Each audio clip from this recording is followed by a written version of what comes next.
Tror du, vi kommer afsted i dag med den fart, du er på? Nu op, men jeg når simpelthen at smelte det gør. Jeg svider allerede nu.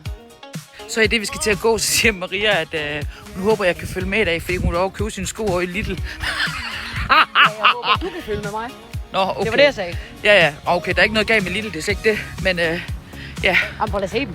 Dansk Lidl. Ej, de er fandme grimme. Men ja. Hvis de er bare gode, så er det lige meget. Ruller. Jeg har simpelthen taget den forkerte BH på i dag. De sidder slet ikke fast. Ej, hvor træls, mand. Den anden, den til...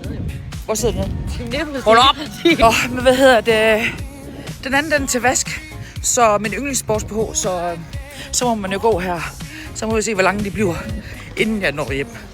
Hold op, der er fart over feltet, mand. Ja, okay, så kan jeg godt se, at jeg også går lige det her på sko. Så nåede vi næsten hjem. Og har tabt, hvad vi tabt. En liter væske. Det kunne være dejligt, hvis man også tabte sig lige så meget, som man svedte. Hold op, det er varmt. Nå, jeg kom helt hjem. Jeg var ellers ved at give op flere gange. Kan I nu have en fantastisk dag alle sammen. Så vil jeg gå med at få noget vand og noget kaffe.